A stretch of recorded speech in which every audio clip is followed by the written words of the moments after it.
मेधा शुरू से ही पढ़ने में होशियार और मेधावी छात्रा थी। अच्छी पढ़ाई के बाद अच्छा कॉलेज सिलेक्शन और फिर बहुत अच्छी जॉब। तूने तो मेरा नाम रोशन कर दिया मेधा।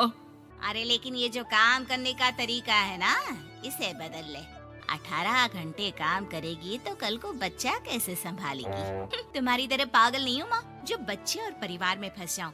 मैं तो जिंदगी खुल कर जीऊंगी। सब कहने की बात होती है बेटा, अपने बच्चे का सुख हर कोई चाहता है। वक्त बीतता है और मेधा की शादी हो जाती है।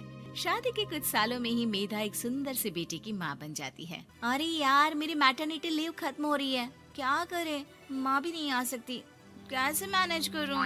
ऐसा करते हैं, इसके लिए एक केयर टेकर रख लेते हैं, वो देखा करेगी इसे। मेधा को पति की बात जंच जाती है और वो केयर टेकर की तलाश शुरू कर देती है। एक दिन उन लोगों के घर एक महिला आती है जो दिखने में पढ़ी लिखी लगती है। जी, क्या काम है आपको?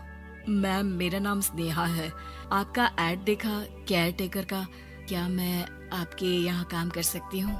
हाँ, क्यों नहीं, लेकिन आप तो अच्छे घर की लगती हैं, फिर नौकरी क्यों?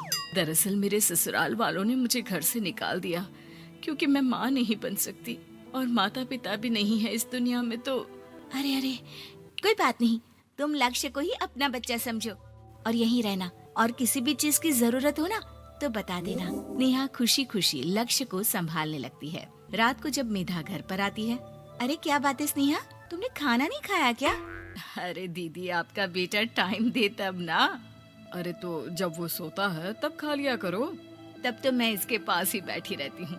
कोई मच्छर या कीड़ा काट ले लक्ष्य को तो अब आप पकड़ो, मैं खाना खा लेती हूँ। स्नेहा वहाँ से चली जाती है। बहुत ही अच्छे से ख्याल रख रही है ये लक्ष्य का। मेधा, इतना तो शायद तुम भी ध्यान नहीं देती। मेधा को पति की बात बुरी तो लगती है, लेकिन कुछ नहीं कहती। धीरे धीरे स्नेहा मेधा और उसके पति के साथ बाहर भी जाने लगी। सुनो, स्नेहा को भी बाजार ले चलते हैं, वो क्या है ना, लक्ष्य को देख लेगी जब तक मैं शॉपिंग कर लूंगी। हाँ चलो, वैसे मैं चाह रहा था कि लक्ष्य को लेकर हम दोनों ही चलते।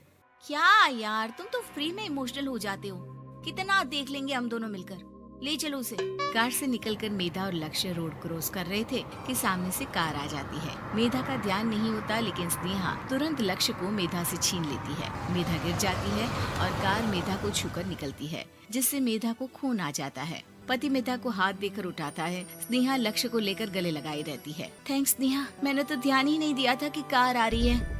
स्नेहा का गुस्सा मालकिन पर टूट पड़ता है।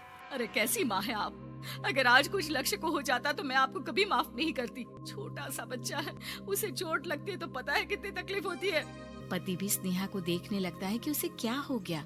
मेधा को स्नेहा पर काफी गुस्सा आ जाता है। घर आकर कहती है, देखो स्नेहा, माना तुम लक्ष्य को बहुत प्यार करती हो, लेकिन वो मेरा बेटा है, मैं कभी जानबूझकर उसके साथ बुरा नहीं कर सकती, समझी? मुझे माफ कर दीजिए, मैं लक्ष्य को लेकर कुछ ज्यादा ही सेंसिटिव हो चुकी हूँ। मैं ध्यान रखूंगी कि आगे से ऐसा ना हो। मेधा का मन स्नेहा से अब हटने लगा था। एक शाम मेधा ऑफिस से घर आती है कि लक्ष्य उसे दिखाई नहीं देता और ना ही स्नेहा। वो स्नेहा के कमरे में जाती है जहाँ दोनों सो रहे होते हैं। अरे स्नेहा, लक्ष्य को आज इस कमरे में क्यों सुला दिया? दीदी, मुझे नींद आ रही थी, ऐसे में उसे कमरे में अकेले लिटाना मुझे ठीक नहीं लगा। मेधा बच्चा उठाने लगती है कि स्नेहा टोक देती है।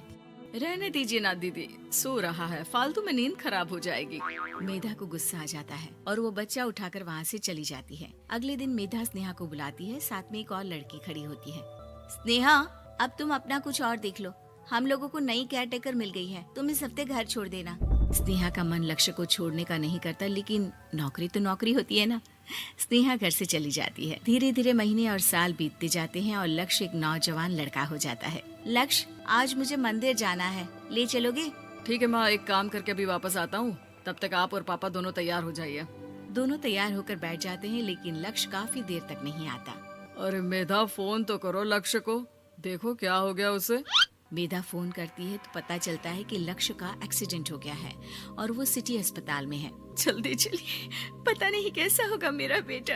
अरे चिंता ना करो, सब ठीक होगा, मैं अभी कार निकालता हूँ।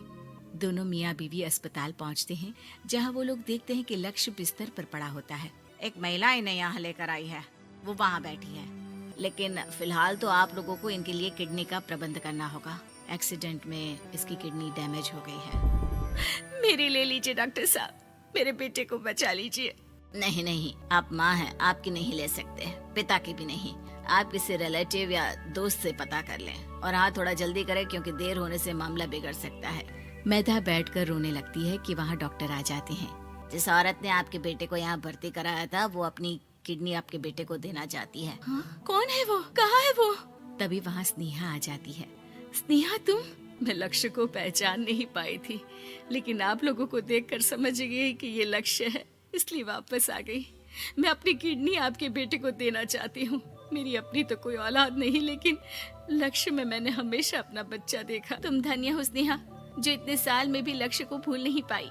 सही मामले में तो वो तुम्हारा ही बच्चा होगा, क्योंकि जन्म भले ही मैंने दिया हो, लेकिन आज तुम उसकी जिंदगी बचा रही